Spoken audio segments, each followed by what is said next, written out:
Hey, Joseph. Hi, Gary. Hi, Joseph. Oh, how are you? Good.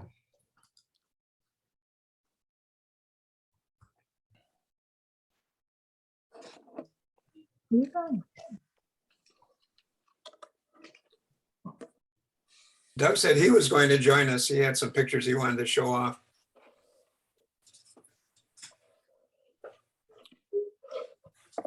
I just Maybe talked to him. He is planning to join. I just spoke to him, Oh, okay. but he said he wasn't putting any pictures in or something. I don't know. Did you get any from him?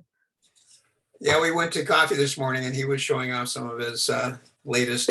He had some nice things. He always does. Mhm. There's one particular that I really liked, and I hope he brings it. It's a pair of swans that are like dancing together. Oh, that's And amazing. they're just beautiful. Yeah, that would be a fine art category that would sell. Yep. Here's what I did today. Oh, nice, Bob. 8.5-inch cherry bowl. Oh, The lathe? Yeah, I started from a log. very Oh my nice. gosh, Wow. it's I used to beautiful. do wood turning.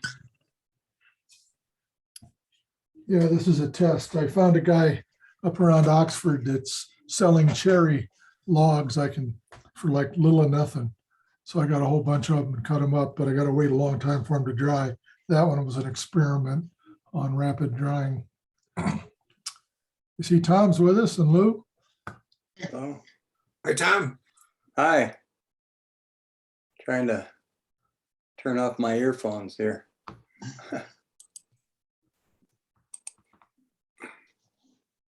And we are recording. There we go. Okay. So how'd the first meeting back for the club work out? It was good. I thought everybody was supposed to wear masks, but I'd say only maybe 30% were. So I Yes, know now with the changes, I think it started out at about 2/3 and then they rapidly took them off. yeah. There's Mike.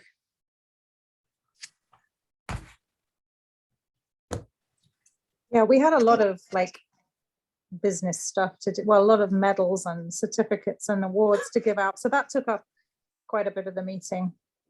I guess you're handing them out by the dozens. I know, fistfuls. It was nice though to be with people. Mhm. Yeah, I agree.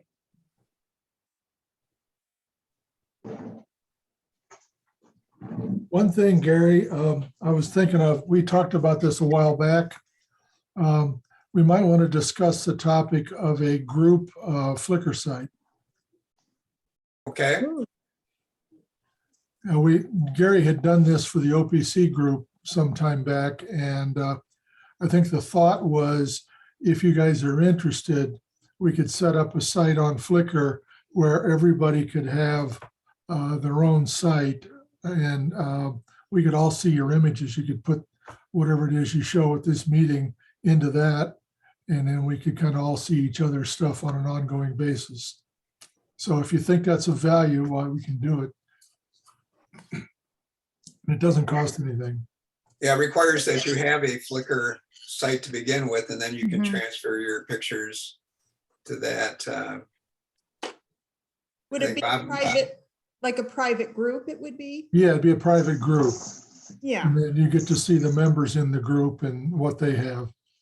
if they want to share, yeah. Yeah. Yeah, I like that idea. I'm gonna text Doug and see what he's doing. I think I got a new McCutcheon following me today, or is that you, Ann, with a different name? I have not followed you today. Mm-mm. Hmm. In what? In on Flickr? I got a note, yeah, for Flickr, a Carrie. Hmm? I think it was Carrie McCutcheon. Oh, no, not me. Or Interesting. no relation, should I say. I'll have to go look it up. There aren't too many McCutcheons, but there are a few. We also talked a while back about doing some trips together or meetups. There's a lot of places we can do that. How many of you know about the Troy Historical Village? I think it's over on Livernois and Long Lake. Have you been there? No. It's like a No. mini Greenfield village. It's maybe 4 or 5 acres, and there's maybe a dozen historical buildings. Doug and I went over there a couple weeks ago, and it was pretty good. They charge you $5 to get in, and you can wander around all you want. And that might be a place because it's so compact. You know, that I asked them if we could make arrangements where we could just come in, bring tripods and do it as a group, and they said sure. So if anybody's interested, we can get back to it. Greenfield Village opened last weekend, and they have the new Central Market building just about completed. And that's going to be interesting. I'll be there on Sunday. I want to see that. That's another place we could try if anybody's interested. So I'm all for, talking about meetup places that we can do things together. Yeah, for sure. I am. I mean, I hadn't, so I had kind of planned to go to Greenfield Village this week because I knew that it had just opened. But yeah, the place on Long Lake I haven't heard of. So definitely. Yeah, you can Google it, and you'll see they have a layout showing the buildings. What is it? What did you say it was called? Tri-County? No, it's Troy, Troy. Oh, Troy. I'm sorry. Okay. Historical Village. Is that it, Doug? Yes, Troy. Okay. it's very small. They've got like a general store, a church, schoolhouse, log cabin, typical home from the 1800s. A dozen or so buildings. Yeah.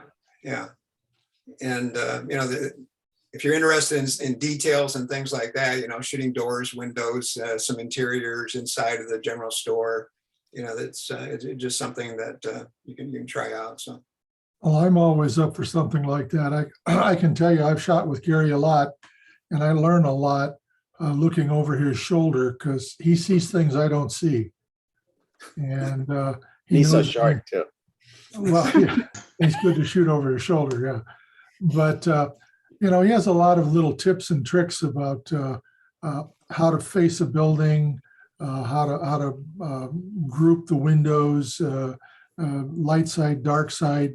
There's a lot of little stuff like that maybe some of you'd be interested in. Yeah. Okay. So we're recording, and I can take over the screen. I'll do that.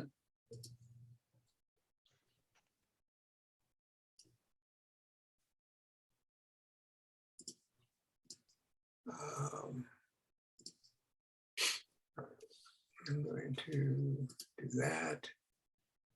And I assume everyone can see my screen now. Okay. And you had some things from 2 months ago. Mm-hmm.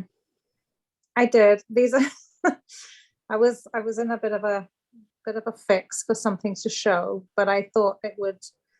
And some of these are not good, and I know that.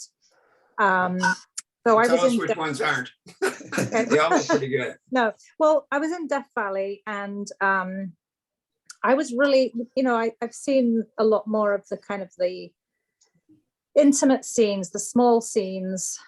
And there were some things that I found really interesting, but I had a really hard time either composing or what I was seeing wasn't translating into a good photograph. So I just thought, well, I'll throw these in and maybe we can talk about it. What makes, or what potential could these have in the way of processing, or I don't know. I don't even know. I was just trying to do something that was new to me, and Oh, nice. Yeah. obviously a cool. little, but I don't know what would have made that, but Or some A little drunk animal dog. that crawled down in that hole or crawled out of the hole. yeah. Mhm. Probably a snake. Maybe. Well, I didn't think a snake would Not a make snake. well, They A have beetle, the maybe a beetle. Yeah, it yeah, could be. beetle. very undecided about which direction it was going to go in, That's really cool. really.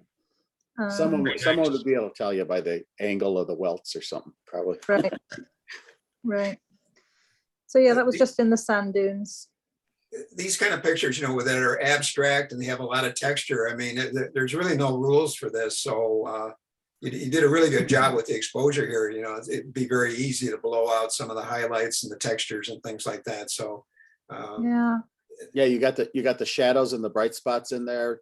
I mean, it's really nice. Something I would use. Yeah, this one, I don't really know why I put this one. It's like a face in the rock. It's a neat. Yeah. It's really interesting, Anne. Yeah, Well, I it think was, it's but this interesting. this actually was in the Alabama Hills, this one. Yep. So just a rock formation that for some reason I decided to shoot. later, one of the things I was going to talk about is I heard that Linda had a question about doing mirrored images. Is that right, Mhm. Linda? Yeah, And pictures like this can really be interesting when you start mirroring. So after we talk about this, and maybe later you can go back and take a look at all these and see if there's any candidates for doing that. I think this one already has some potential, Really? maybe this Okay. one. So just think about it later when we go through that. Mhm. Oh, that's nice. I like the textures.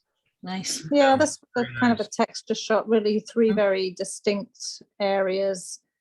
yeah, it I don't almost know. looks like a composite of 3 different Yeah. images. See on this image, Mm-hmm. the white and Yeah. the top part of the tan looks real sharp, but in the foreground it doesn't. Did you focus stack or anything? Something like this, sometimes you might want to try the focus stacking just. 'cause the front doesn't look as sharp as the back parts. Yeah, maybe I Yeah, did it not, just but maybe. depends where you're focused on, Mhm. I have that problem a lot, where the, Not sure. Can't remember. So- I'd have to look back. This is a while ago. or shoot it at f/22, Let me Mhm. see what the information is on here. So compositionally, would it be appropriate to have each of the 3 bands the same height? In other words, crop off some of the foreground? Not necessarily. Yeah, I don't know. I mean, That's a matter of choice, Yeah. Mm. So this was shot at f10. So, and you used a 72 millimeter. So Okay. So that was probably my Interesting 70. vertical. It could make an interesting vertical picture. Yeah, I did Black and rotate some white. of them actually. Not this Or one. even obviously, but- diagonal. Mhm. Mhm. yeah. Oh, Yeah. there you go. Yeah. There's lots of things you can do with these. They're very Mhm. abstract and they're it's hard to get a sense of scale to Mhm. what's going on here. So, and maybe that's good because it leaves it up to your mind to It's just- determine. It's just a shot of patterns and stuff, so Yeah. You know, you people look ask at you it, what it is, but it doesn't really matter. It's just about the lines and stuff. Mhm. it could be Okay. 5 feet from front to back, or it could be 500 feet and you have no sense Yeah, of it scale. was. It was a fairly large area, as I recall. I mean, I would say that white pavement area was probably, I don't know, 20 feet wide, something like that. Okay, that's good. Yeah. So if you were to do this in black and white, some of these, Mhm. Yeah, you can convert them, see how they look. Yeah. right, but then to me, I would want to do it like a high contrast image. I don't know, like, how do you, If You're that's what talking you about like. the previous one. If that's what you Yeah. like, or even this one, you added color to that one, right? Mhm. I did. I was just seeing shape. I mean, I was kind of just messing around. I was seeing shapes in the patterns. And I don't know what possessed me like a to do fish. this. Yeah, Yeah. I think that's very creative, Anne. It was a little, I mean, the light, obviously you can see the shadows there. It was a little harsh light. But sometimes you get what you get, right? Yeah, But I think it that's looks good. okay for an Yeah. abstract image if you want that contrast. So did you select that out and then add the color to the selected part of your? I did. image? Yeah. Okay. Yeah. Mhm. That's And good. and the way it's broken up much smaller on the bottom, Mhm. it kind of looks like the gravel of a fish tank or something. Reminds Right. me of fractals. Really get creative with that. Yeah, it does look like a fractal, doesn't it? Mhm. Yeah. Okay. This one was my shrew. Mhm.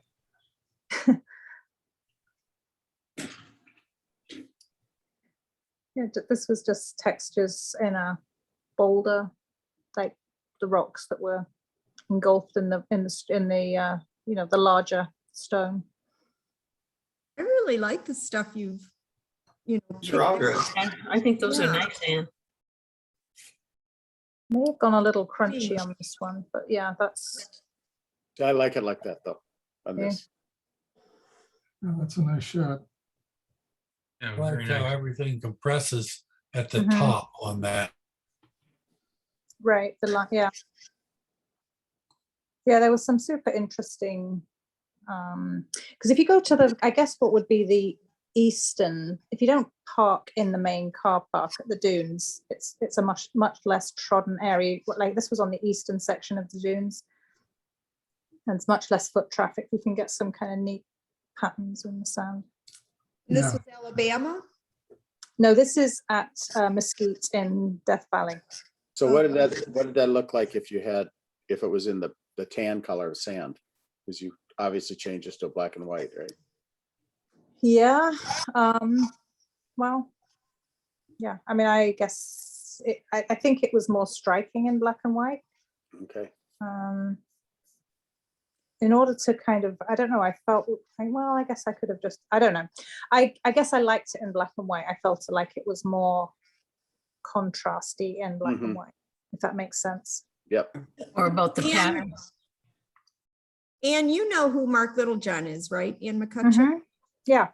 Have you looked at his kelp photos? Yes. Yeah, they're wonderful. I wonder if you could do something, so those are basically, he split tones them. I don't know how he Mhm. does, and I don't know what, but he gets, Yeah. like that could look really sharp, and his images have a metallicness to them. I don't know if he gets that. Mhm. That could, Well, and I wonder if it's because for those kelp pictures, they're wet. So I wonder Yeah, if the that's. kelp, I was just gonna say the kelp are wet Yeah. and it would come out Mhm. like a metallic, like a Right. shiny. I did like- on another dune picture that I was working on. I did exactly that. I did keep it color, but I did warm the highlights, cool the shadows. So yeah, that could work here. split toned it. Yeah. So this one was part of that kind of pavement area. And I think what had happened was somebody had flipped one of the stones, but this is how we found it. So yeah, this is just this is, I guess, highly compressed. I don't even remember what I was shooting with, probably the 70 to 200, way down low. It looks like a large structure, but it's really a small structure. Very small. I would say Yeah, it's that's interesting. maybe 2 feet tall, Mhm. maybe. Well, your composition is pretty neat because it looks like it's a real tall structure. I thought it was Yeah. something really tall. Yeah. Mhm. Yeah. Yeah, no, this was pretty small. Mhm. That's nice. So yeah, just textures. I really did like this section. I didn't feel I walked away with a good picture of it. I will say that. Did you walk quite a ways back in? Yeah, Was the wind blowing there in the front there? Is that sand? we blowing? did. I think we were there a couple of days. In fact, we may have even gone 3 times. So one day it was windy. Is this a real um, windy day? Is that, there's blurry stuff in the front? Is that because there's wind or sand blowing? See, right Because in- you think right because you across think the- it, right there where we had the Yeah. arrow, the starting there. And I up. don't think that's no. I don't think that. No, it was not windy this day. No. Yeah, you want to go. I there like the way today. the photo has a nice glow to it. Yeah. In the, Mhm. the Mhm. front of the The curves. cliff there, the dunes. Yeah, it was really a neat place, and I'm kind of mad I didn't spend longer there just to get. If I go back, I'm going to spend lots of time right there on the Mhm. whole area because it's Yeah. different every day. This is It Death is. Valley. Yeah. Yeah. Did you see? In fact, Ian Plant just put a video up on YouTube in the Mesquite Sand Dunes, and they had a super windy day. It was pretty cool. Who did? I mean, it's Ian Plant. Plant. Oh, Ian Plant. I thought you said Ann something. Ann Plant or something. Ian It's my, Plant. Okay. it's my accent, sorry. English, Anne. Yeah. Gotcha. Okay. It's the British. I think compositionally, these are really good. Yeah, I like I the find them really all interesting. of them, man. Okay, what's this? I don't even know what it is. I don't even know why I put it in. It was just, I think it was honestly a mistake, but I kind of liked it.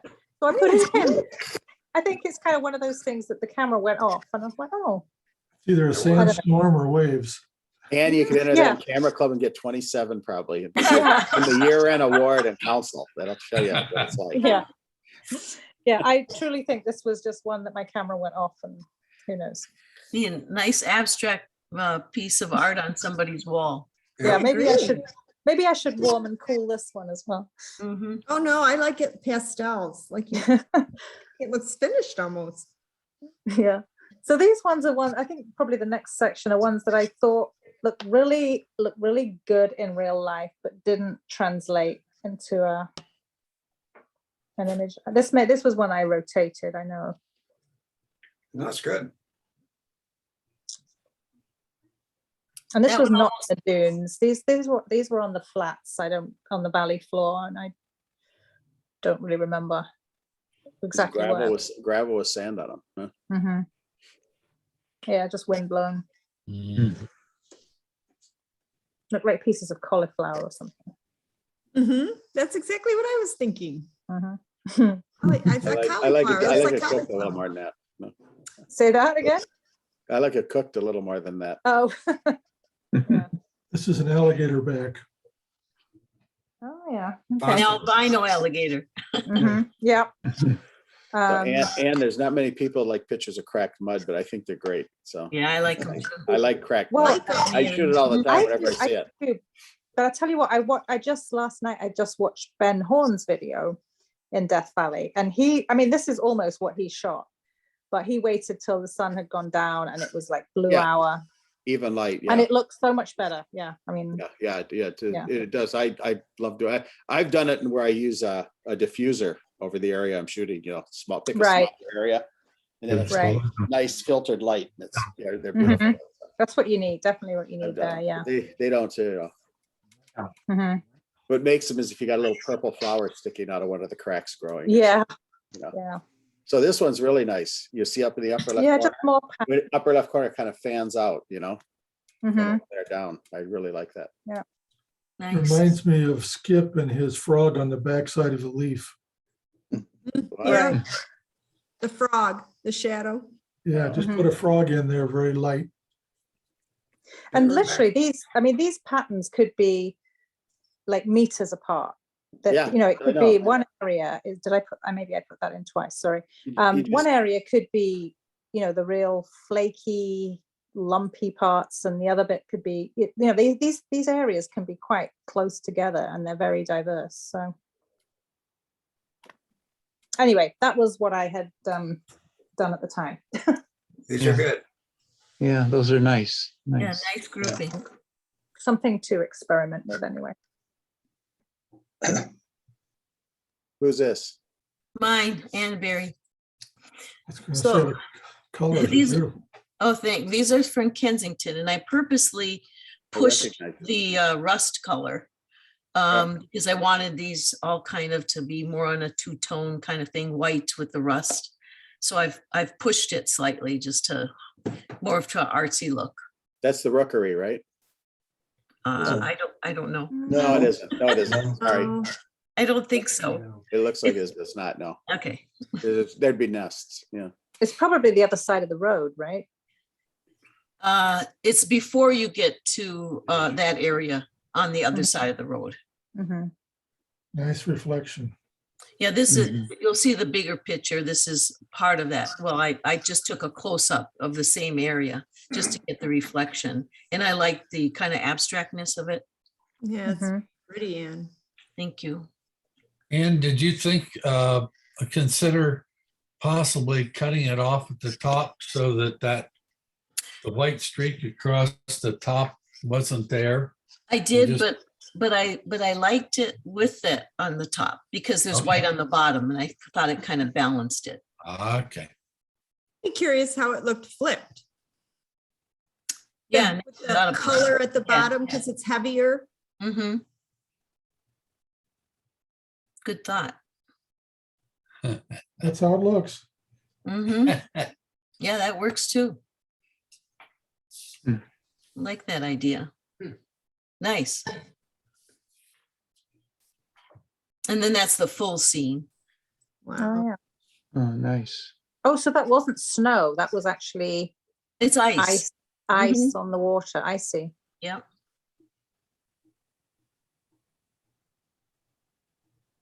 And then just a reed that was, now that's over by the rookery.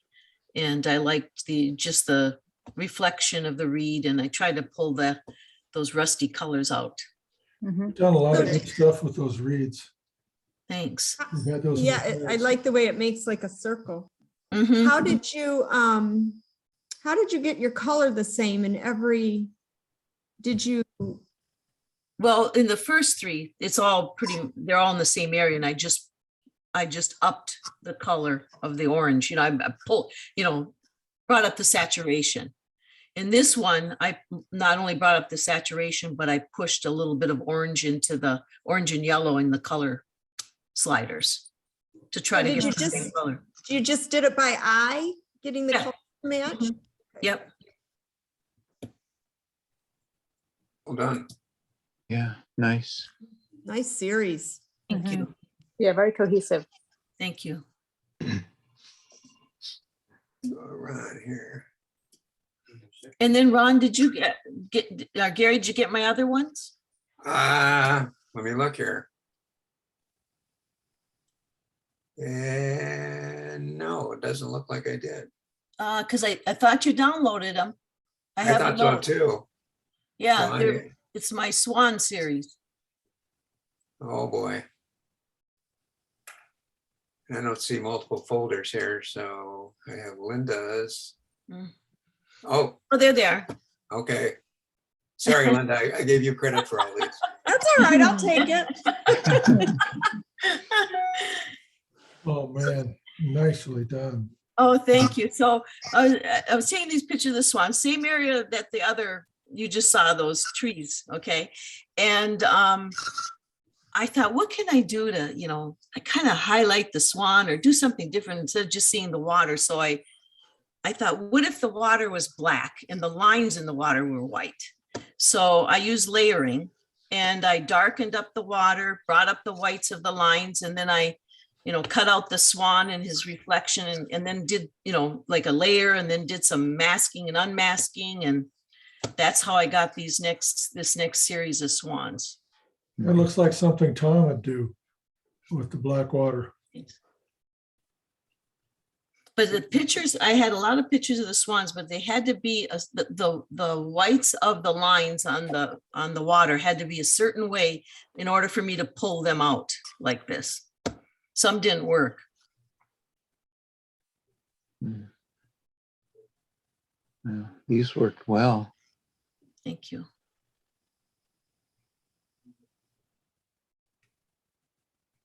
And this is the opposite. I wanted something very soft.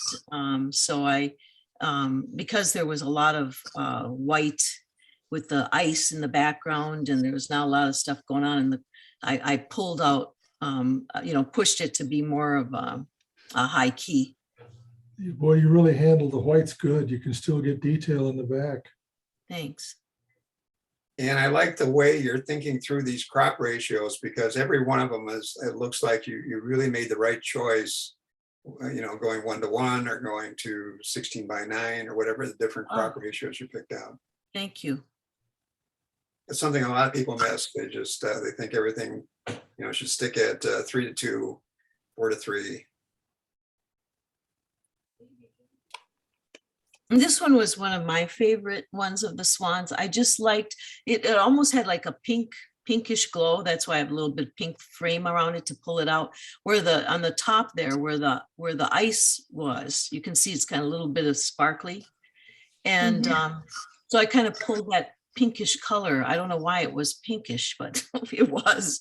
And so I tried to push that a little bit in my post-processing.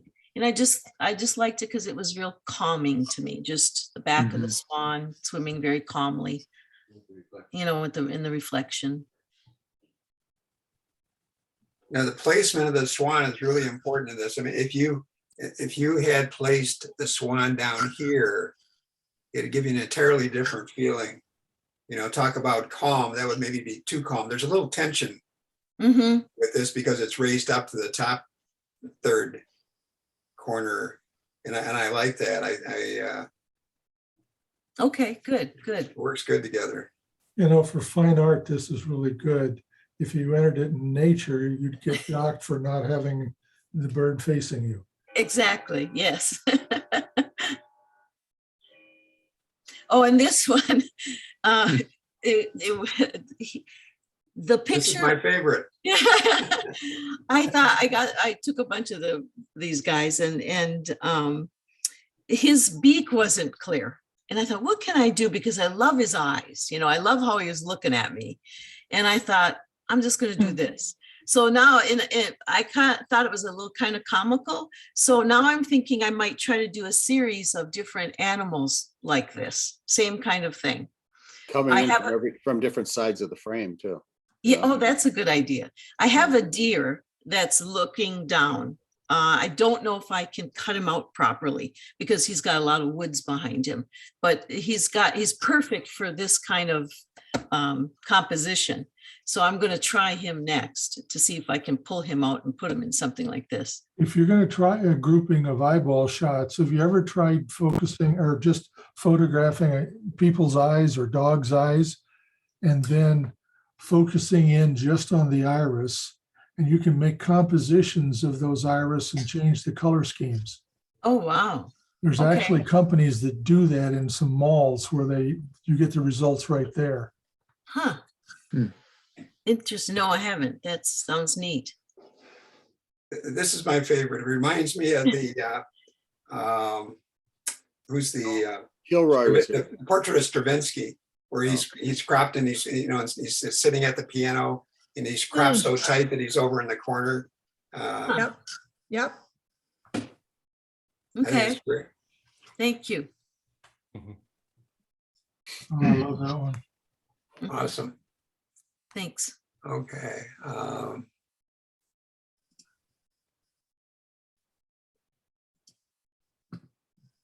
Now we're back to Ron. Yeah, these are just Ron. a series of basically travel pictures. This was in Nice, France. And I just really liked the way the morning light was hitting those balconies with the yellow and everything. Thought it made a nice contrast, I guess. I'm not sure what you'd call it, but Definitely it's really- feels like morning. Shadows. Mhm. Now, this is really well done. I mean, you're really playing with the light here and doing it really well, the way this is reflecting off the yellows and the grays. You know, the color theme here is so primary. It's very uncomplicated. The picture itself is complicated, but there's a repetition here and the colors simplify it. I think it's a really good image. Gary, a lot of times you talk about doing architectural things in groups of 3. Yep. Would that improve it if you were back a little and saw the full 10 sets of louvers? No, I think this works perfectly. There's 3 groups of 3 here. I mean, how much better can you get with that? Okay, so you don't need the whole. No. Cropping it tight like this it's what they call a bleed, where your picture is just, you know, bleeding off the screen and you're not trying to get the entire thing in. I mean, the textures, and this is a good one. thank you. Print this one up. Mhm. Yeah, this is the palace of I'm going to screw up the pronunciation, Generalitat in the center of Barcelona. It's the seat of the 130th president of the government of Catalonia. And I really liked the juxtaposition of the orange and blue. Those are complementary colors, and the blue sky. It Nice. works. Yeah, looks good, Ron. Yeah. nice colors. Thanks. This is the shipping port at Salerno. And what I really liked about this is you could get the port with all the shipping activity, and then in the upper, more or less left side is Mount Vesuvius that killed all those people in Pompeii and buried them in molten lava and ash. This was on a cruise ship stop and went to tour Pompeii. I just really liked all the different colors of the shipping containers and this is the Amalfi Coast, which is, you know, that in and of itself is beautiful. Italy. Yeah, there's almost a series of cubes and things like that, rectangles and all that going on with the buildings, and then the man-made structures here, the machinery, I shouldn't call it man-made, just machinery, trucks. The other thing that I liked about it was it's the ancient Mount Vesuvius and the modern shipping port juxtaposed. Mhm. Did you say it was Sorrento or Salerno. Salerno? It's the port is Salerno, and it's not far from Pompeii. And as I said, you can see Vesuvius in the background. And this is just Vatican. St. Peter's Square. St. Peter's Cathedral would be sort of over your left shoulder. So it's just kind of I guess, a street photo.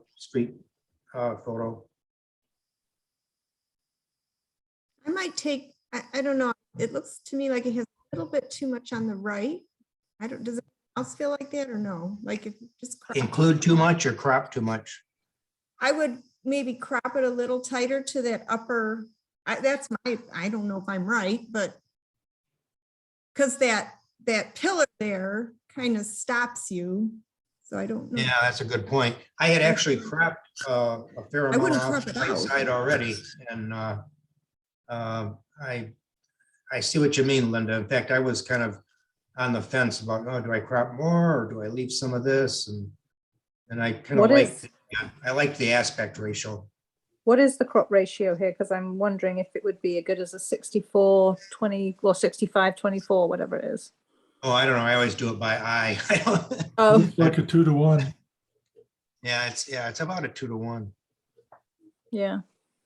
But the other thing, and we can't really do it now, and it would fall apart because it's just the resolution isn't that good. But just to play around, I zoomed in various parts of this and looked at various groups of people. And it's kind of interesting to see what people were doing when they had no idea they were Yeah. photographed. Mhm. It looks nice and sharp though. Oh, thank you. Mhm. Mhm. This is Georgetown, Grand Cayman. We were having, my wife and I were having lunch at Margaritaville, and we had a table right by the window, and I found this cop directing traffic kind of interesting. And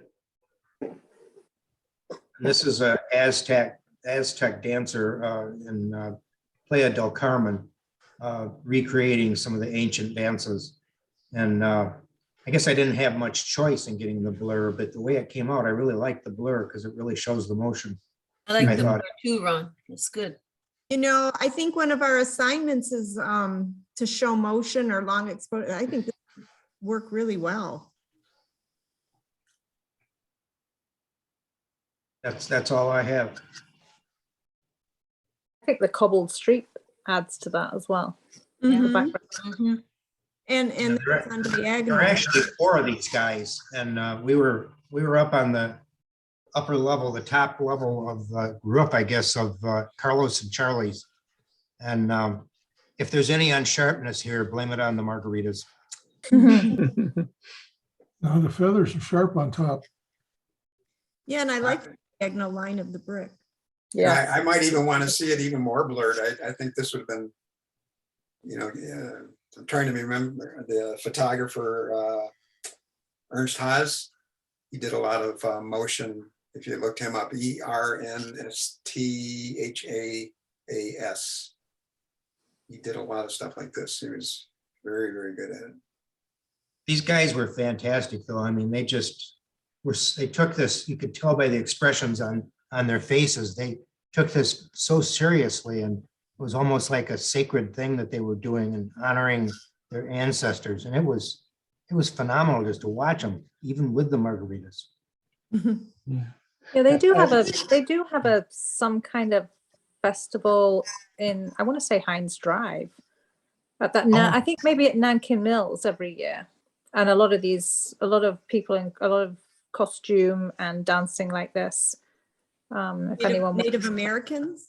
Yes. Mhm. I want to say it's later in the summer, so maybe late August. But I think it's at Nankin Mills. Those are good, Ron. Thank you. These are mine, and the first group of photos, I'm still working on this artography that Gary taught us almost 2 years now. And Gary gave me some additional instruction a month or so ago. And so this first group of photos, I'm just trying to perfect it. I'm not sure I'm there yet, but Let me see if are they all the size, or should I just? no, I think that one could be the only Okay, all small right. one. Yeah, this was in Ann Arbor, students in a drugstore, retail store. Is this with your camera or your phone? No, these are with my camera, my Canon. Mhm. And I tried to, on a lot of these, I tried to soften it by lowering the saturation and trying to remove some of the detail, Mhm. the fine detail, to smooth it out. I like the Doug- use of red in this one, and I like how you, how the red is all kind of in the same, it's all the same shade. Mhm. I find it keeps my eye, it almost creates like a lane for my eye to travel down. Right, yeah. Ron, did you shoot that through a window? Yes, that's right. I forgot to mention that. You can see the reflection in the. I see the person's Starbucks here reflection. on the right, yeah. This was through a large plate glass window from the street.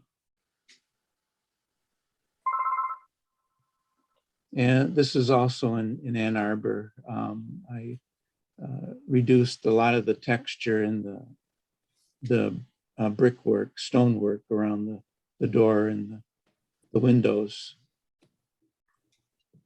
on that So are one. you using the texture slider to do this, or what's the technique? I am a volunteer in- calling on behalf of Let My What is it in Topaz? In the You're almost using the precision noise or the detail, I noise think it reduction. is. Yeah, I think it's a noise reduction option that you can use to get some of the texture out of here and smooth out the surfaces. You did a pretty good job doing that, and we're gonna have to revisit that sometime and show you how. Doesn't Mhm. Clarity do that too? Or Doug, what'd you say? if you turn down Clarity a little, doesn't that smooth it out? To some extent it will, Yeah. Mhm. but it doesn't allow you as much flexibility as using that Topaz option. Yeah, I think You it's can called use the noise reduction AI even in clear. Photoshop. If you exaggerate that, it'll start to smooth out all these areas. That gives it a Mhm. nice effect. You know, Gary, one thing we might want to, as a group sometime, is have you go through how you deal with macro and micro contrast, and, you know, all of the options you've got there to deal with in some softwares. Okay. Bob, did you say you did it in Topaz 2 or in Topaz Denoise? No, this was not Denoise. It was Topaz, Studio, the Oh, Topaz Basic, okay. AI Clear, I think. That's right. AI Clear is AI Clear. It- and as it- you slide that bar across, it starts taking out that micro contrast, micro detail and makes it more of a, cartoon is not the right word, but it's more of a painterly. Like an illustration. Yes, good. That's a good description. Right. And I tried also to try and keep the detail in the two people here, the two guys. So did- And then Yeah, these you know, guys were dressed, soften up everything around them. these guys were, if 100 years from now, somebody's gonna look at this because they were in period costumes of now, see, I Bob, like did the you, warmth. But if they were old period costumes, then they'd look different there, so, so. so Bob, Yeah. did you mask out the two people in that shot? Because I think it's really well done. So Yeah, the softening I- wasn't on them. Yeah, I don't think I masked them out, but I used what is it called? Oh, in Photoshop, the sharpening, I use the mask to, find out where the white lines are, Yeah. Okay. yeah. show where it's going to sharpen the most. Mhm. And I adjusted it to where the two guys were the most sharp and everything else was Okay. not. One of the tricks you can try is to keep the original layer below this one. And when you get done, then you can create a mask and then start erasing through to get some of the details back, in the faces of the people and in the clothes and things like that. So they don't look too distorted, with the stylization that you're doing with the rest of the picture. Oh, okay, right. That's a That's a good good effort. idea. Yeah, I like that one. Revisit that. Very good. Thank you. This was at Greenfield Village. She was talking to a group of people on the right side of the photo here, but I cut them out. But I like her expression when she was talking. Her hand expressions were interesting, I thought. There was a lot of movement there. And I like how your colors, I don't know if you're doing it purposefully, but it looks like you're kind of getting rid of the distracting. It just has a very harmonious look to it, color-wise to me. Well, yeah, I did desaturate it somewhat. I didn't try and change the color, but I desaturated it. I think that building in real life is a little bit darker. Mhm. I than like what how see you here. composed it there with the window open, then the yarn color matches her cape and dress. Mhm. Right, exactly. And her socks match the blue and The the building. It's just Oh, really, yeah, I didn't catch that part Mhm. It looks down there. nice.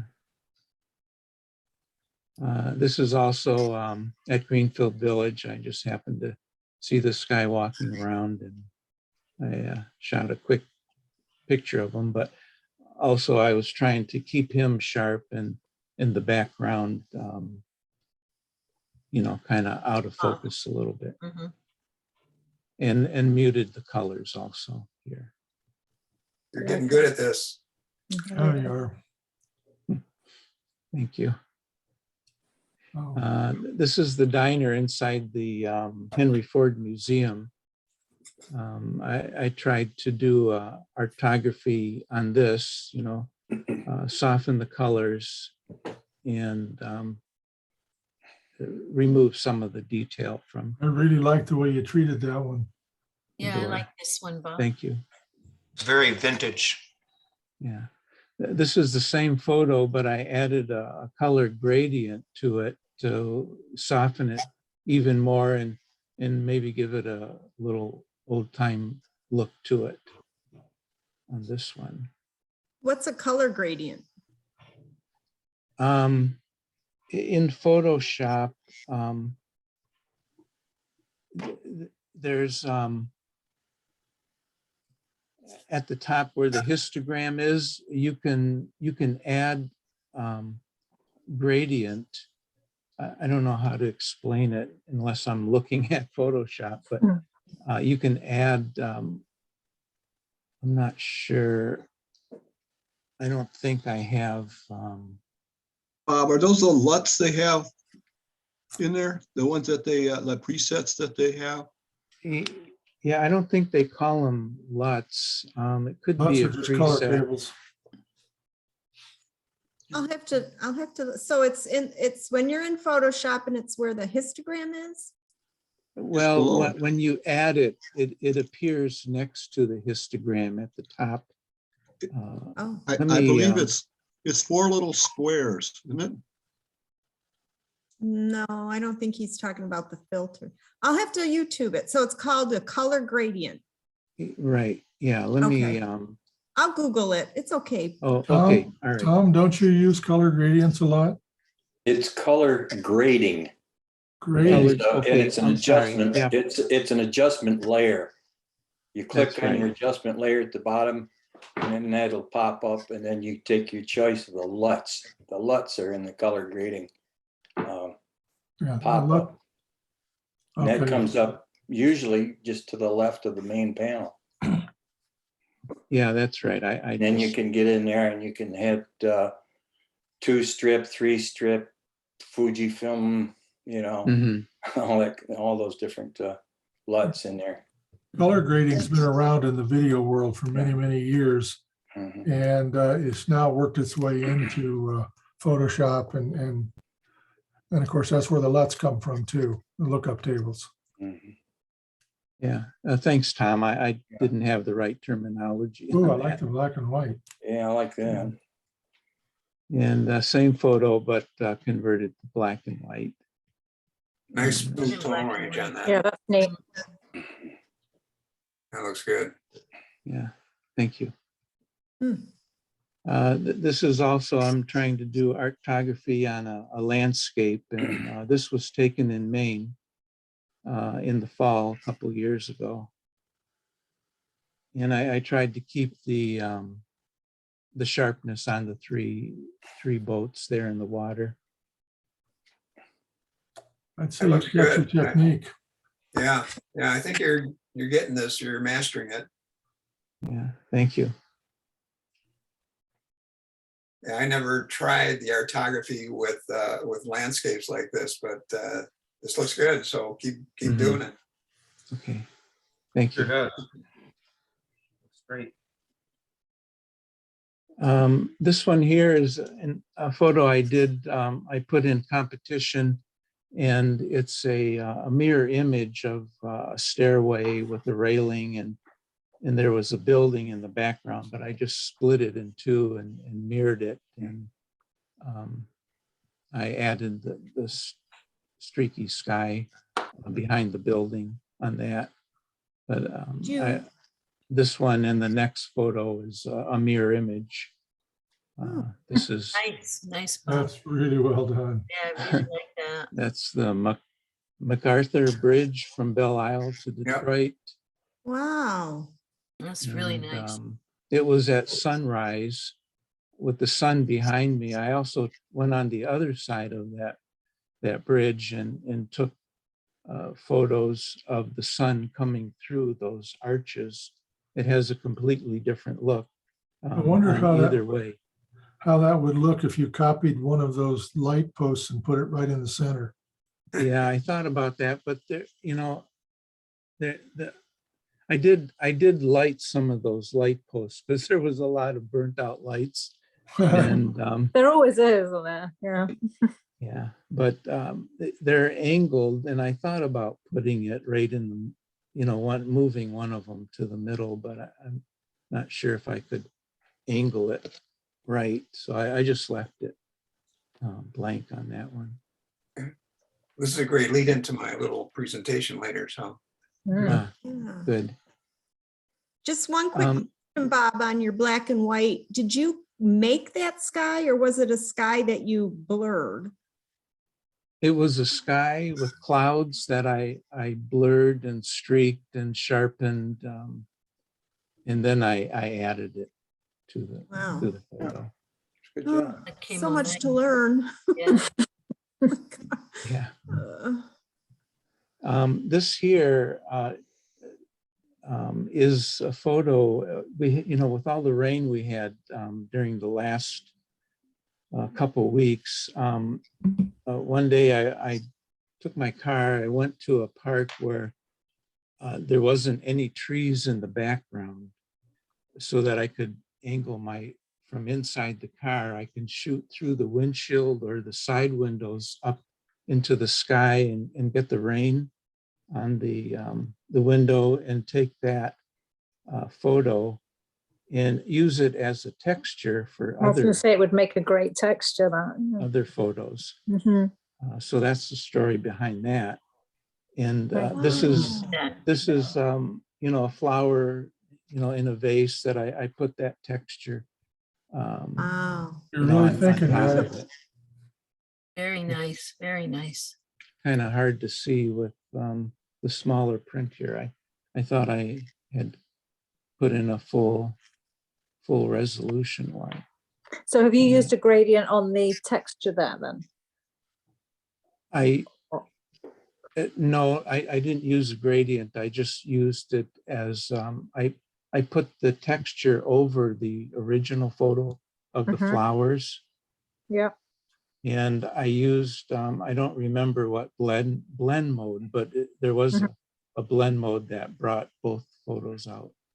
Pretty nice. Lovely. Really nice. Thank you. Wow. This one here is the photo I started out with, and I'm sorry it's so large here, but this is a group of flowers in a vase or pot, and it's just sitting on a green flower pot turned upside down. What I did is I took a texture. I had a texture of just like a taupe color or a light tan color texture, and I increased the grain or the noise in the texture, and I added it to that other photo. And with the two, I used the blend mode of difference, and it brought out all these strange colors. That's really I neat. wish I that could see other it bigger. Can you make it bigger, Gary, or no? I can bring it into camera raw. It should be a little bit larger. There you go. Bob, you're really getting creative with this. Wow. I was surprised, when I put it in difference mode, how the colors change so much, and those dark holes kind of glowed on the bottom of that pot. Mm-hmm. And it's basically, I think, the opposite or negative color of the original. The pot is white and it turns out black, and It's different than an invert, but it Yeah. does something similar to it. It works with the colors, and you never know what's going to happen when you try it. Mhm. I know a lot of times I just get black. I don't know how you guys get all these colors. Don't have much luck with that difference. I think you have to use two photos. I don't think it'll work with just a single base photo. You have to have something Yeah. else. No, I've to- tried that. I've tried Yeah. like getting 5 layers, and then doing it, hoping that it will take all those different, and I don't know. I just not had much success. Yeah. Getting But good. that's- Yeah. Thank you. Yeah, that's it. Ooh. So if you want to show, so there's an artist, Carl Martins. I love his work. I've loved his work for some time. He does a mixture of watercolor and calligraphy, and uses calligraphy brushes, which is a bit unusual images that he makes. So Gary, there's a few of his pieces of artwork that I've included so that you could see what I was trying to emulate or as my. Okay, this looks good. Yeah, so I love his stuff. I can't afford it. I thought, well, maybe I can do something kind of similar with my photos. And so this is what I came up with. So it kind of has that watercolor look, but still there's a bit of calligraphy ink look to it. Mhm. Is this one of the watercolor one's- actions? No, this one's my, oh, yeah, so for these, I do use a watercolor action, and then I go through it bit by bit and erase a lot of it and change a lot of it, and then I go back and paint it. I'm thinking I should maybe get a pen and a pad, because I find the mouse to be really, so you can see on the hawk's head, I painted a bit of an outline along his head and down his back. Hmm. I just find that really hard to do with the mouse, and I'm thinking,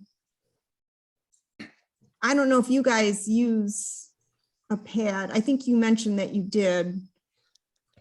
I've Yeah, got with the one. but stylus. Yeah, I'm thinking it would be easier, wouldn't it, than using a mouse? It takes a little bit of work to get used to it, but once you do it, that's what most of the graphic artists are doing right now. Yeah, Scott Kilby, I talked to him one time and he said that life's too short for him to edit anymore without a tablet. So he just refuses to not have a tablet, even if he uses a small one. And they, Wacom makes tablets as small, they're like $100. And then of course the bigger ones are 200 or 300, but once you get used to them, it takes a discipline, and I've failed to have the discipline to keep using it all the time. But those guys, the graphics designers, swear by them. Yeah, and I do really like these watercolor looks. So it's something I might look into. I don't know. But You're off to a good start. Yeah, this Thank is you. very nice artwork on that. I agree. Oh, this is nice. This is also my, Yeah, nice, Linda. yeah, and I kind of, when you see a piece of his work, he's got like certain areas where it almost looks like water dropped, and it kind of, so I tried to use Liquify to get some of that. Sometimes it works and sometimes it doesn't. You can add all these splatters and things yourself, just getting different. Oh, I brushes. did. Don't be afraid to go crazy with it. I mean, it adds to the effect, get splattering all over your, pick the colors that are already in the picture, take some browns, some golds, and just do some splatterings over here. You'd be surprised how good it looks. I did add those, but I didn't think to add more. Add more. Yeah, Add more. it looks good. I think this Gary, one. what were those actions we used to use? Perfectum? Yeah, I'm trying to remember. I have to look it up, but yeah, I mean, even adding more splattering here would help. Yeah, that might be another subject sometime, is to resurrect Perfectum and Architectum, because it has some neat, Gary's got a bunch of that on his Flickr site. Yeah, they go through I like. think this one is just with Photoshop, the watercolor action that I found. And this was one that really didn't turn out very well. And I really tried to hand paint a lot of this, and but it's a process. I'm still. Why don't you like it? I like it. Yeah, I like it. I felt like I got too heavy-handed with the painting, and I just started to lose some of the texture that I wanted. I don't I know. don't think you did enough. I don't think it's so heavy-handed. That you should do more. Okay. Do more. Pick the color. These reds are beautiful. The golds. And then take these splatter brushes and just start, slapping some splatters over here and there, and do it on different layers so that when you think you've overdone it, you can go back and erase some of it. But yeah, this is I good. started painting in a lot of his neck, and that's where I felt like I kind of messed it up. But his beak I painted, and that turned out okay. But yeah. Do you, as you do your layers, do you save? What I've done is I'll say, as I'm doing my different layers, I'll save it to my, hard drive, so that I can go back and I use the Photoshop save so that I can always pull that back in. And in the late, because a lot of times I have to merge things to do more. So before I merge stuff, I'll save it. And then if I don't like what I've done and I can't undo it later, I can just pull back what I've saved and start over from that point. Yeah, Kind of I like you know, might be able to do in Lightroom, but you can't do in Photoshop. right. Yeah. I have done that on just a very select few images that I just loved, Mhm. but like this one, I didn't love it, so I didn't save. Okay, because you could have done it and then, save that part of that. I know where you're Yeah. talking about on the neck I there. still have the original, but Okay, you'd yeah, have to start over then. yeah, I basically. would. Yeah, okay. Now, this is one of Carl Martin's. And there's a YouTube video on how he does his work, and it's just fascinating to watch him, because sometimes he'll just take a brush and just drip it onto the page. From that, he can visualize this incredibly beautiful bird, and watching him paint is a treat. So- It's So on is he YouTube. all painting or does he do it from part photography? Or is No, this no, all? this is all from he goes for walks and then he comes in, and this is all from his mind. And these are big, these pictures are Okay, large, like he walks all around them. okay. But he didn't learn how to do this overnight. No, Okay, so you're gonna be patient, try some things, and create your own style. But these guys, didn't wake up one morning and say, I'm gonna do this, and it turned out this is the first day, this Right, took some well, work. And learning how to use those calligraphy brushes, I guess, is quite. Absolutely, yeah. Mhm. That's one of his as well. Too bad it's so small. Because that one's mine. That came out real nice, Linda. Yeah. Beautiful. Yeah, so in this one, for example, the watercolor action eliminated the swan's eyes completely. So I ended up having to paint the one eye back in. I didn't try to do the other. You didn't really need it, I didn't think. But yeah, so sometimes that action, it always needs tweaking. It never looks good just as is. I don't. Always keep a copy of the original below, so that if you need to mask in detail, you can do that at the end. Mhm. Okay, so you don't have to draw the eyes back in. If there was the original below it, you could just mask through the art work to get to the eye and bring some of that back. I liked it though, like I wanted it to look like the ink. The eye was actually too, I don't know. I liked it better painted in. And That's good, okay.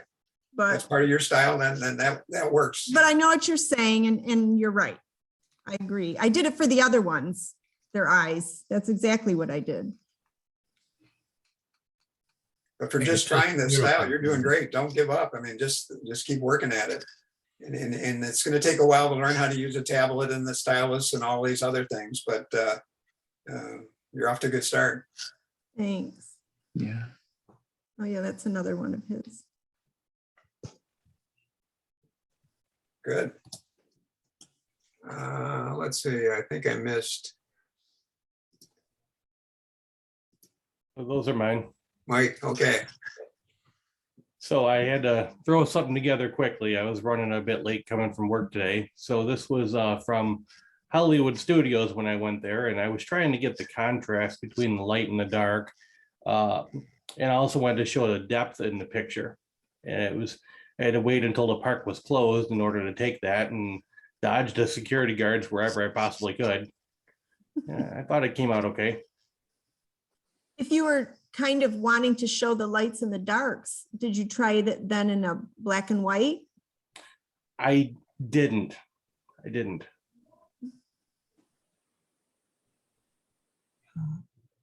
I'll tell you what I'd like to do is maybe spend a little bit of time with those photos and resubmit them to a different, at a different time. Mhm, do mhm. that. So this Yeah, was the taken before from my and front after. yard. It was on a bright sunny day about maybe a month and a half ago when we had a overnight ice storm. And I was shooting them the best I could. And I had to just get the top of the tree because otherwise I would have gotten the house in the shot. And I thought it came out pretty nice. Yeah, I like that. Mhm. So this is just a 90-degree turn from that same courtyard.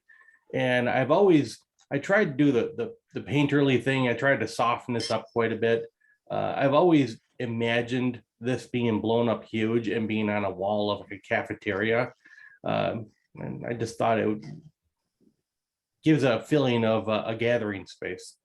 You guys that are artistic, would, if you wanted, could you play with lightening and darkening areas of this to give it more depth?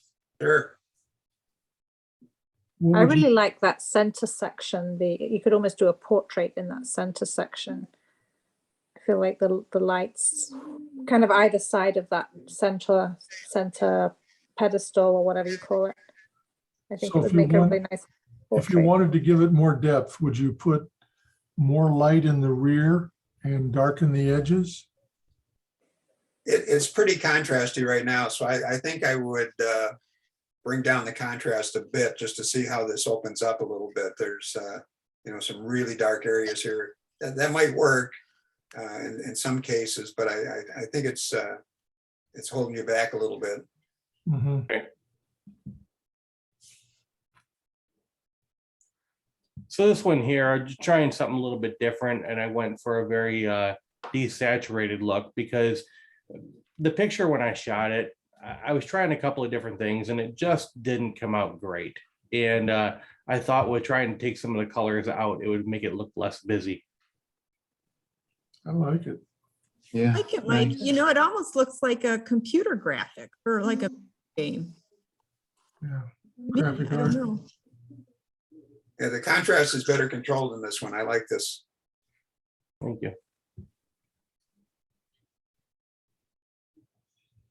And this one here, I was going for the artography look. I played around with trying to get the horizontal line right, but it seemed like every time I tried to adjust for the street, I would throw off the words where it said apparel, accessories, jewelry. I know I just didn't have time, but I think that using the effect where you would click on part of the image and you would straighten it out. Yeah, you showed me that before. If you go into geometry, Yes. use this tool because you can draw your lines in as to.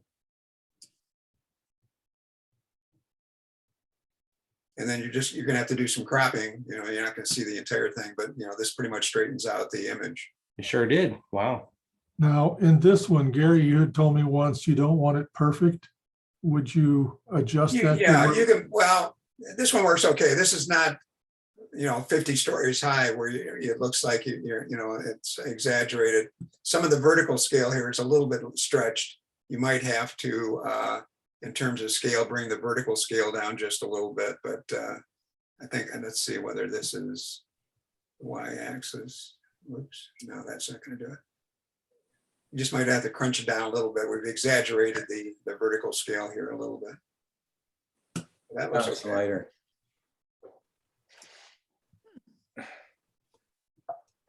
There was one black and white one. It was a street shot. I guess it didn't quite make it in. Yeah, that's all I had in there. Okay. Okay. Okay, I promised a an Mirror. explanation of how to do I picked two pictures because they're the solution is going to take a different path. I'd suggest if you're going to do mirrored, try to pick simplified pictures to begin with because it's going to get very complicated. Now you would think a tree is pretty complicated. It's not, but the colors here are pretty basic. You've got a grayish background, you got the black tree and the reddish leaves here. So the idea is that you're going to split this image down the middle, and if you have your rulers turned on, if you go view rulers, these rulers will appear here, and it can be very helpful because you can take this and drag it across and set a baseline, which won't appear in your picture. It's only in the Photoshop version of it. And then go take on your toolbars here, the second one down is the rectangular selection tool. And what I would do is you've got two options here. You've got the left side and the right side, and you have to decide which one of those or both of them that you're going to use to the mirror. And if you look at this picture, what's happening on the left is really a lot different what's happening on the right. You know, there's a more simplified process with the tree. But here, you know, on the right-hand side, you know, everything's overlapping. It's much different. That'll become more apparent when we do this. So I'm going to do it two ways. I'm going to do left side flipped and then the right side flipped, and you can take a look and see how that works. So what I'm going to do is take this selection rectangle, I'm going to go over to the corner, and I'm going to select the left side, go up to edit, copy, edit, paste. And now there's an extra layer. See, you can see on my layer palette here, I've got this extra layer. But what I want to do is flip this. So I'll go to edit, transform, flip horizontal. And then I'm going to take the drag tool, which is the top tool on the toolbar, and I'm going to slide this over. And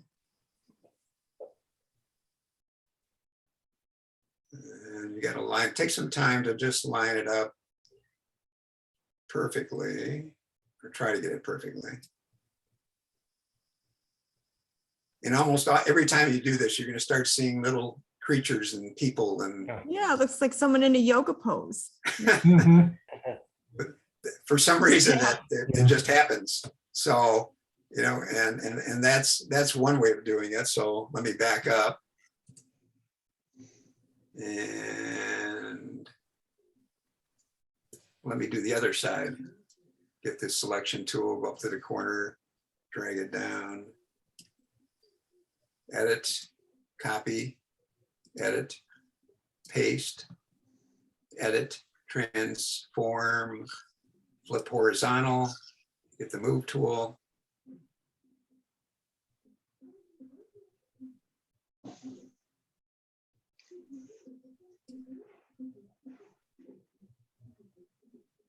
They're completely different. Yeah. Wow. Tree looks healthier than the other one. But the symmetry is there, and that's the whole idea, that you get this pattern of symmetry, and it starts to look pretty good. Then when you're done with the guideline, just take it off, flatten the image, and you're done. You do the same thing for vertical also. Yeah, you can flip this, you know, vertically, pick half this tree, flip it down. You can do like a quad, you know, flip it horizontal, flip it vertical, get the four sections working together. The other kind of image, and this is the 56 Chevy that's at Henry Ford Museum underneath the McDonald's sign. I took a picture of it, and again, it's a relatively simple image. There's not a lot of background distraction, but you have to pick in advance where you think you want to split this image. And I'm looking at this and I'm thinking, you know, maybe right through that headlight. So if I take my guideline and I bring it over and I look maybe right there, so that when I flip it, it's still an oval shape. Now I could pick again the left or the right. If I pick the left, I've got enough room on my canvas where I can flip it over and it'll be fine. But if I take the bigger side here on the right, flip it over, I'm going to go past that. So what I have to do is expand my canvas a little bit, but it looks like I need like another 4 inches on the left. So if I go image, canvas size, and I select the direction that I want to take it, and the width, let's just put in 4. And so now I've got some extra room here. So I'm going to do the same thing, take my rectangle, select the right-hand side, edit, copy, edit, paste, edit, transform, flip horizontal.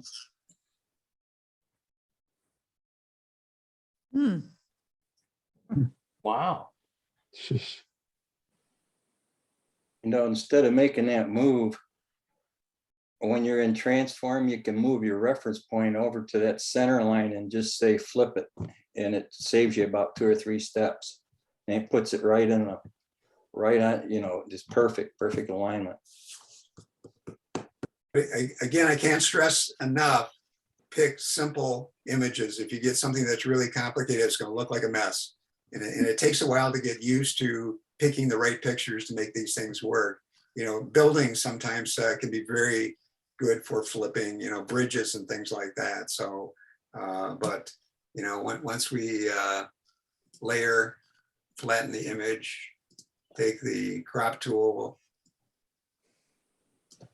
That looks a little like an old Tucker. I think you get the idea, but it's really a simple process. So Gary, I can see why you were never a car designer. That's right. You know, you could do Your the name old would be, your name would be Edsel. Yeah, they remember how they used to talk about the Studebaker. You couldn't tell whether it was coming or going, I guess. Yeah. maybe they- You know, Hmm, They ships from the 1950s. yeah. that's cool. So, Gary- you know, and with all your abstracts you took of, you know, the sand and so on, you have to look through those and play around with them and see what you come up with. And Right. you Yeah, know, that's some a will good work, some idea. won't. But this is more of a discovery thing that you'll try 4 or 5, they don't work, and all of a sudden you'll hit one. It happens, and you look at it and you go, "Wow, you know that really works," and it's fun.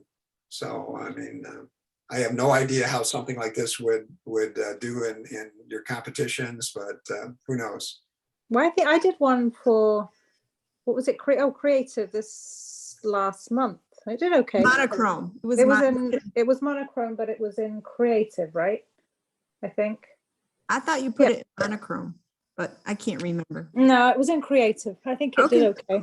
Yeah. The horse? Yeah, that was. Yeah. Mm-hmm. Yeah. But if you try it and you get stuck and you forget one of the steps or something, just send me an email. I'll write it down for you.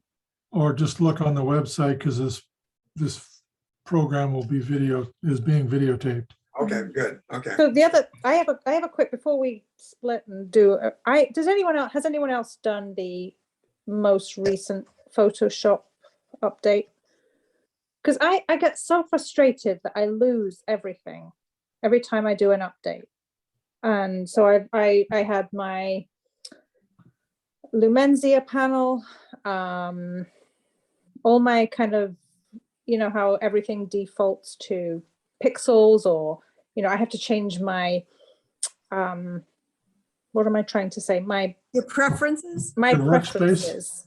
Yeah, my workspace, my interface. Yes, it changes every time. So I feel like But is your old one still there to select? You I can don't Well, have it know. a- resets. What she's saying is a lot of that stuff resets. And so she has to go back now and put it all back in again the way she liked It it. has new defaults. Yeah. new defaults. but defaults and- It used to always save the ones that you have saved. If you so say this have I is my, saved them? oh, if you configure your workspace and then you can save it out under a given name. Okay, I maybe need to call you on that, Bob. Well, Gary, I think Gary, that's what just you bring need to do to keep that from happening. Is just bring it up on Photoshop. I do what? Sorry, Okay, hello. all right. So Save when it. I save it in Photoshop, did you say? Yeah, you can, Are you showing us, Gary? Yes. Okay. okay, up under window. Workspace.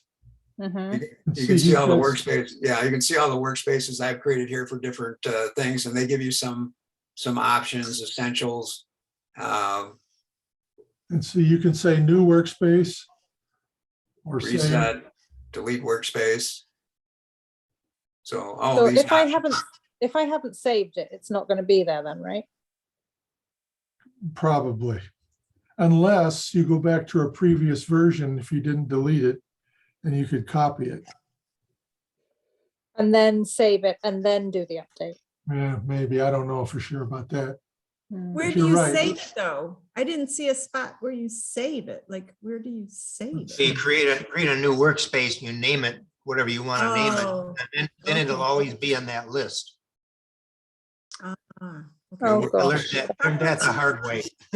Here's. Are preferences the same way? Yeah, everything pretty much stays the same. Well, Us- preferences is different though. Usually they're pretty good about keeping preferences Yeah. unless they change the architecture of the program, then yeah, you lose that. Oh God, that's so frustrating because I just don't think I have that. So, but it happens every time, and I have to go and reconfigure or whatever. Well, when you configure it this time, save it and save it under a couple of different names. Okay. And where can I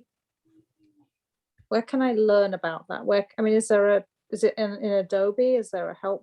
Yeah, just Adobe Help saving workspace. Okay.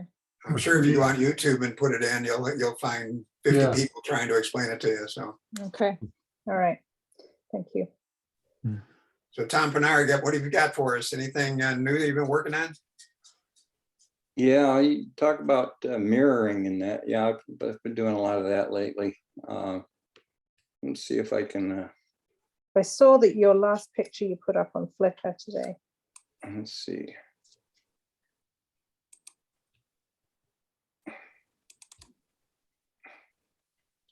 That was 4 aspen trees in Stony Creek, I guess it That was. is cool. There was 4 trees that I started out with. And that's horizontal mirroring, that's puppet warp, vertical mirroring, a lot of drop shadow type stuff in there. And, got a and 3D quick effect. layers. Hey, Tom, you need to put a face right in the middle of that diamond in the middle. Yeah, I was Put some thinking kind of a- about, you put know, some kind of a- got a little some negative face that space somebody's- there and it needs to be filled. Yeah, put somebody's face in there, you know? Mhm. Yeah. Wow. Or Yeah. logo. When you say you do drop shadow like on the image itself or on the, It's a layer style. Yeah, that's it gives it depth. See how it looks like everything's all, you know, piled up? It's got depth. yeah. Well, that's what does it. It's the drop shadow. Because when I look it up, I always get, it's always like the frame, how you give a shadow. Can't Yeah, find that's the you know, it's, let's see. Wow. That was the one I saw today. Yeah. That's not even from a photograph. It's just totally out of my mind. Oh my In my God. head. Wow. Let's see. That was I don't know, the same trees there. And then this is just a doodle, you know. It wasn't taken from a photograph. There was a whole lot of mirroring going on in there and layers. That's the entrance to the Air Force Museum in Dayton. Let's see what have we got here. That was at the Gary, you remember where we went? You and Doug and Bob and I, we went to the 2 years ago, what is that, Cathedral of the Blessed Sacrament or something? Oh, yeah. There was an icon just kind of leaning up against the wall. And I don't know, I just didn't have, I just thought I'd fool around with it. That's wonderful. And let's Gee, see. Merry Christmas. Those are good. So I like that one. I think that's a pretty good tree shot, to tell you the truth. Nice. Yeah. Yeah, really. Mhm. And no, that's about all of Wow. some old stuff there. These are all. That's the trees I started out with. I know where those trees. I know where those trees are. Yeah. Yeah. So Those are great, Tom. yeah. Tom, can you show us real quick how you do the drop shadow and the layer style? Oh yeah, I guess I could. I got to get over to Photoshop somehow, and that is kind of complex in a way. Let's see. What Do do we I do it do? next meeting? That could be a subject for next meeting, maybe. It could be. It's a layer style. Oh, there's a ton of stuff you can do with it. I mean, it's it really gives some depth. Yeah, I'd love to see I don't it. even know how to start. I Yeah. got to have an image to start with here. So let's see what I can come up with.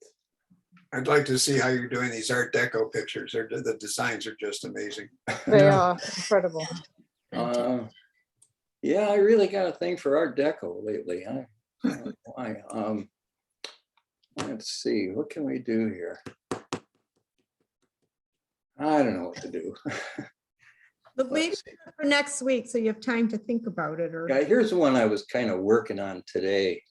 Oh, That's drop shadow stuff there. So, you know. You have to share that screen. Let's see, we can come up here. Okay, now look at my, Tom, you got to share your screen. oh, I'm not sharing it? Oh, okay. I gotta get you people out of the way here. I see his cursor on there. Are you on have you got dual screens? Are you on a separate screen? Oh, he's on Flickr. He's on Flickr, not the other one. Yeah, Oh, okay. Where's the share screen down here? You just have to close your Flickr. Just close the Flickr. Oh, okay. Let's see, where is it? That's right The button there. up on the top left, right? The Yeah. red button. Does that close it? Oh, there, nope. I closed it. hi Doug. Hi. Okay, where were we? All right, Just this share is- screen and select the right one. There we go. So, let's see, what do we do? Wow. Okay, there it is. Get And you're over just here. creating that from scratch? Yeah, that's totally from scratch. Yeah. Wow. Let's see, what can I do here? Well, Oh, there you got inner all shadow. right, here's your drop shadow right here. Now I'm gonna, you got inner glow, inner shadow, outer glow, drop shadow. I use those bevel and emboss, and what I've got is I'm using both inner shadow and inner glow here. So let's see, pick it. You'll probably see it if I'm on that layer. Let's see. We'll just take that off. Did anything switch off there? Guess it didn't. No, it's not working. It's because you've got the upper layer turned on, isn't it? Oh, you're right. Yeah, okay. So what I gotta do is go shut him. Come on. Oops, cancel him. Turn him off. And that wasn't a good one to pick. I'm afraid. Well, what I'm Here, already is you have to select out the bit that you want to work on. Yeah. Okay. Okay, so what you do is when you're on a layer like this, I've already got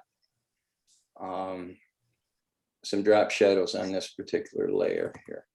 So you just double click on there and it pops this up here. Uh-huh. Okay, so then you can come over here and let's say, let's go with drop shadow. Okay, there's drop shadow. You can change the angle. You see me changing the angle of the drop shadow? You Yeah. can actually drag it too. You know, you can drag it and Put it where you want. yeah, put it where you want. You could change the opacity. Okay. You can change the distance. There's a lot of stuff in here. You can change spread, size of it. Kind of So, saying, you know, it gives it depth. So that's just kind of how it works. There's a whole lot of different things that you can do in here. So And, when you did that with your trees, did you select out each individual branch or a whole? I did a lot of selecting, you know. Wow. Yeah, a lot of selecting. You got to have an idea of what you want it to look like. You got to have a vision, right? Yeah. So Yeah. Yeah, and sort to of. make it look real, it's got to. none of it looks real. Well, that's the challenge, though. If you can make it appear to be 3D in a None of it 2D looks real, world. but it's creative, very creative. Yeah. Well, So I don't those know where I'm trees look going with real. this one. It almost looks religious and it didn't start out that way. Almost looked like a Celtic cross in a way. No, that's, I don't know what I'm gonna do with that. I'll have, see here. Where can I go? Let's go over here. That's some stuff I took today.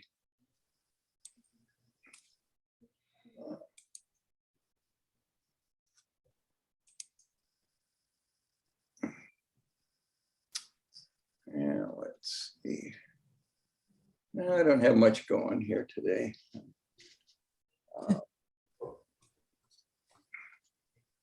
Here's one I did on You gotta close this one out. Air Force Museum atrium, which is kind of, that's more or less what it looked like when I. You gotta close this, We're what's still on the in- screen. Still, What? in- You gotta close the last one out. Oh, okay, well, the heck with it. I'm just. I just. Don't save, let's just stop sharing here for a while, okay? How do you do that?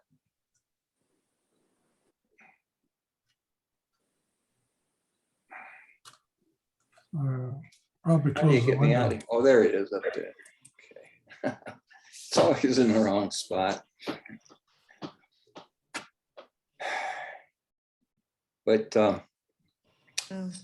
yeah, there's a lot to that. I don't know if anybody wants to get into that kind of stuff.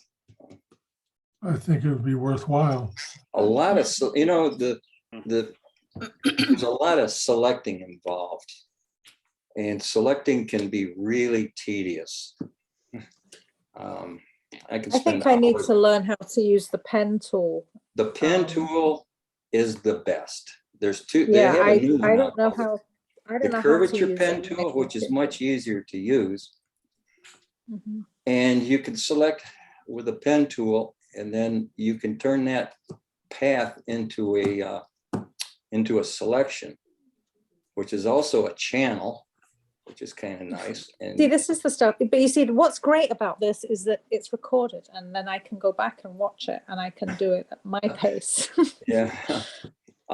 So even if you go through it and it's all fast. You'd almost You know. have to be like, oh gosh, you know how we used to have the meetings there at OPC? We always had a lot of how to do things there. Gary was always showing some method there, you know, and you know, what would we spend? Maybe 2 or 3 hours just going over some of those things. Our meetings were almost 4 hours long, so they. Yeah, those were really productive, you know. So you could- So as a thought, what if, Tom, you showed us a bunch of these things in cover of the next meeting? yeah, I guess so. I mean, you're the absolute guru on these, and these are difficult enough, it's worth spending the time on them. Yeah, I've got one.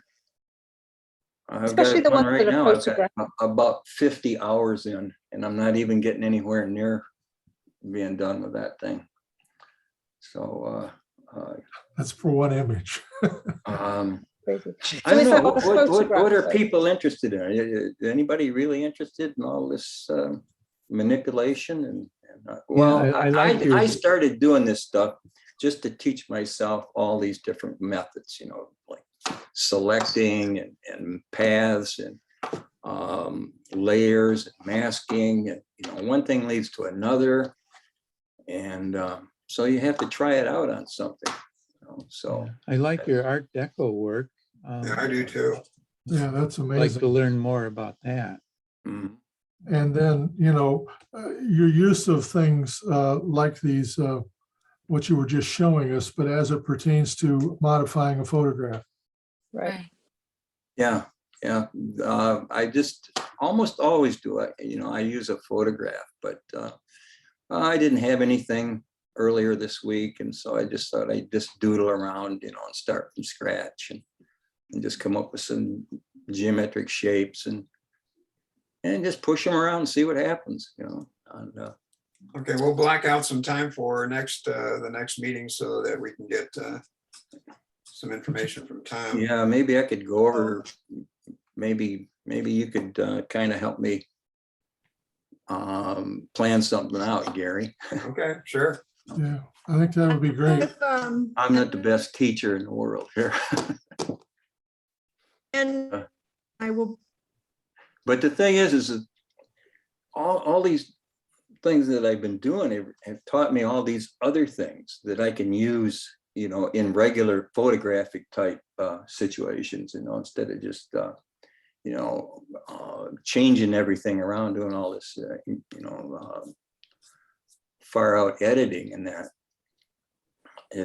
I think it will help out just in you know, regular post editing for regular Okay. regular photographs. Well, I think we could all stand to get improved. But it's fun. I can't believe how many hours I could sit here fooling with that and letting things go around the house and not getting anything done and not keeping up with family and all that sort of stuff. By the way, did you ever get your flooring situation figured out? Oh, I had the whole house replumbed. Oh They my tore God. out drywall and they put all new pipes in. Oh, my God. Did you get a flood? Well, we had about 3 floods actually Oh, over the years. And we've got a house on a slab and it's 65 years old. And all the plumbing's underneath the cement. And lately it's been breaking. And oh no. 3 years ago we had a break and that was $20,000 right there.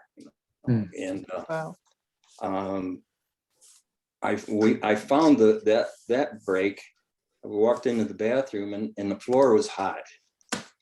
Well, I knew what that was. That was a leaky hot water line. So we got that fixed. They jackhammered the whole bathroom, you know, the whole floor and everything. And what a mess. And that was 3 years ago. And then about 6 weeks ago, I walked into another bathroom and there was a hot spot on the floor. Oh So I no. called the plumbing company. I said, we're going to put an end to this. I can't go through this. So they replumbed the whole house and everything. We ran it through the attic. Oh, so you did go high with PEX? Yeah, PEX and they, it's all wrapped up with 2 layers of insulation and everything. And it's the code. It should be okay. And then they put one of those recirculating pumps on there. So I got hot water to the far end. We have one of those. They're great, aren't they? It's really nice. Yeah. We just had one of those put in. too. Almost instant hot water. It's really good. So they just, I was just putting some pictures back up because we had a lot of drywall torn out and that because they had pipes in the wall that they had to get at. And so it was a mess for a while. Yeah. Oh, Anyhow, well, then we'll plan on an in-depth learning experience from you next time. But is everybody up, you know, are you all comfortable with layers? Do you know? Somewhat, although I do Masking? get lazy. Do you know, like adjustment layers with masks and things like that? Not completely. Not complete. Dribs and drabs for me. Yeah. There's some really great stuff. I just ran across a new a place on YouTube. It's called The Photography School. And it's from England. Guy really has some good stuff in it. And I just was going through his, he got about an hour on in-depth layering and masking, actually. Masking and layering. So that was really good. And he's got quite a few great videos. So I'm just starting to look at his stuff. I don't know his name. It's called the Photography School. I believe The that's. School of Photography, maybe? Yeah, maybe. Is it a YouTube channel? Yeah. Let's see. I'll take a look here and see if I can find it here. YouTube, matter of fact, I subscribed it to him. Recent subscriptions.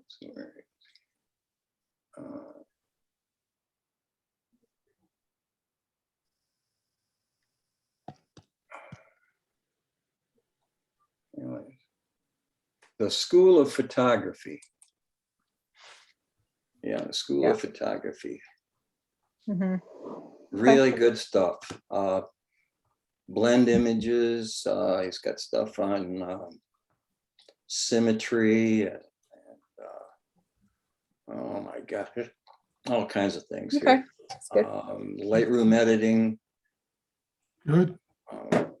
Opacity versus fill, Photoshop. You ever wonder what that was? Mm-hmm. You see that fill? I never knew what it was until until today. The difference between fill and opacity. Flow, do you mean? You know, if you adjust the opacity on you know on when you're A layer. you know, on a layer, you know, like you've done a multiply or a difference or something like that, and you hit the opacity slider and you go down and you hit fill, and it doesn't seem to do anything. But what it does is the fill will only change the fill layer and not the layer style. So like if I had that drop shadow on that one picture I showed you there, you know, that drop shadow, if I was to change the opacity on that layer, it would change the opacity of the drop shadow also. But fill will change the opacity of the main image and leave the drop shadow, you know, leaves it original, leaves it alone, doesn't change it. So that's where that comes in, you know, because if you wanted to lighten something up, you went from say multiply to screen mode and you change your opacity, it's going to change the opacity of the drop shadow. But if you go to fill, it doesn't change it. It leaves that same drop shadow there, but it'll change the basic layer itself. So does that work for everything under the layer style? Yep. Mm-hmm. And it's if there's anything that has been done to that layer, the fill will only work on the original layer and not the changes that have been done to the layer. It seems like fairly important. It is. It really is. And but I didn't know how important it was until I, you know, all these years ago, and it's just something I ran across today, and I don't think I quite completely understand it all, but I gotta play around with it for a while. Well, I probably won't be here next month if you do it the third week in May, because I'm going to go back to England for May, most of May. Take me with you. And I think I've been wanting to go back. We're my wife and I are kind of Anglophiles. All right. She has some relatives in Northumberland right now, still there. Oh, right. Yeah. That's where I went to school, so I would be. I would love to have the time to go there. Yeah. I need to go see my mom. I love Yorkshire myself. You know, in that area. I'd like to move there. Going there in September, October. Can't wait. Northumberland and Yorkshire and the Lakes District and Dales. Yeah. And then Linda and I are going to be in the way up the north by Hadrian's Wall, the moors out there. Yep, You know going there. where, what's the name of that one place? You know where Alston is, maybe? It's way up. Alston. Way up in the corner, up in the northwest corner up there. Yeah, it's quite a nice place, you know. Alston. Really North- like that. In England or Yeah, it's about, I don't know, 25 miles southeast of Carlisle, Okay. if you know what Carlisle Oh, is. It's northeast of the Lake District, Penrith. Penrith, yeah. um, Drive that every time. Really. I should like- know. Mm. So, Ann and Linda, when are you leaving for your trip? 1st of May, come back on the 18th. So So can we we slide may our meeting back a week so that you guys will be back by the week after, right? So we could do it then. If We, you want. and McCutcheon won't, but Well, if I'm awake, I'll Fine. join, but yeah. Well, it's okay with me if you want to slide it back a week to increase the performance or participation. What would the date be? New date, the 11th? well, it would typically have been the third Wednesday in the It would month. be the 25th, I think. 25th, okay. Yeah, I'll probably be in Canada that time. Well, you're teaching. Either that or just record it and we'll watch it when we get back. Yeah. We We can do that. Okay, well, we will definitely record it. Okay, So good. you want to still have it on the, where's May? May's not here yet. It's the 18th, I think. What's Yeah, the coming 18th. fast? It'll be the 18th. Well, the 18th would be our normal date, Yeah, and that's the day you get back, right? Yeah, I'm not sure what time we get back if we would. I know, we might be back. We might be, yeah, we might be back for it. It's not, I think it's the same time zone, so that's not a problem. so Tom, if you're gonna be gone, when is that? I don't know yet, but we normally go to Canada towards last 3 weeks in May.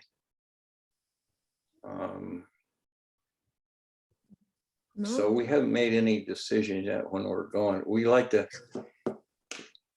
usually back by 1st of June because that's bug season up there. And So it may not work to have you present in May.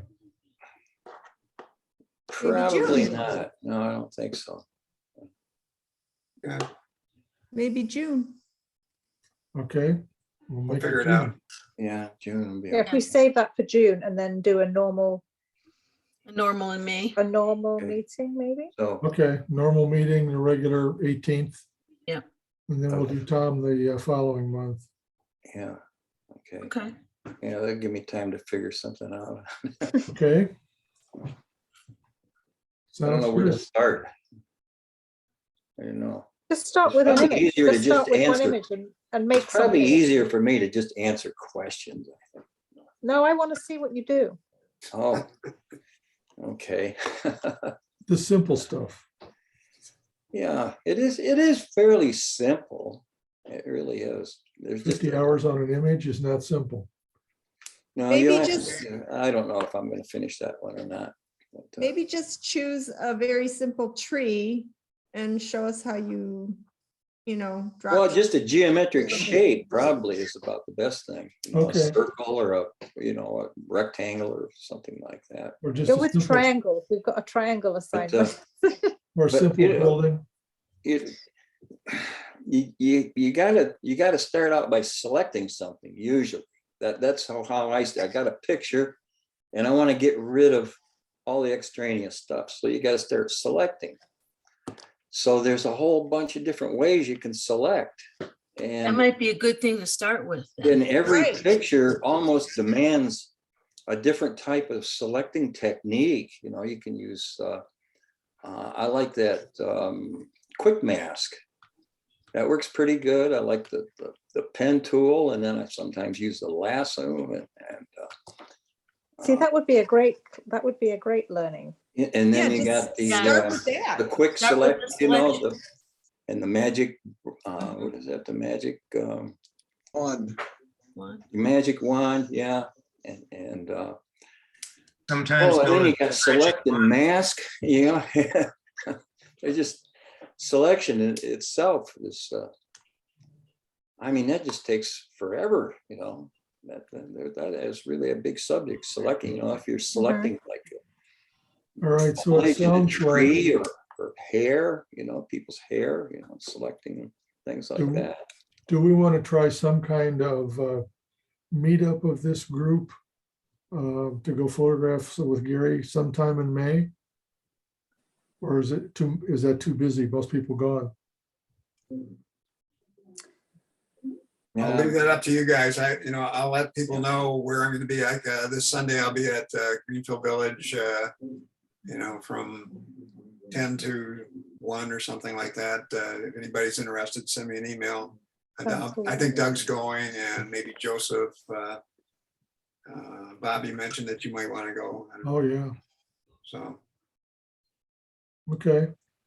Well, why don't we just leave it then? Either Gary will send out a note to everybody if he's going to be somewhere, or if you guys have some outing, send it out to the rest of us, and we'll try and just get shoulder to shoulder on a couple, 3 times in the next couple months.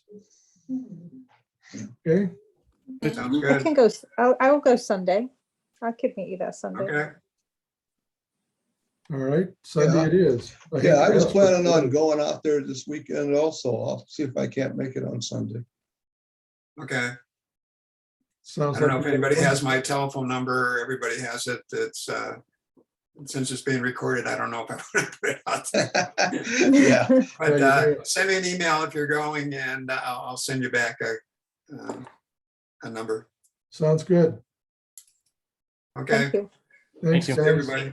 Thanks Have a again. good week, everyone. Night, everybody. Everybody. Bye. Good night. Bye. Yeah. Bye. Bye.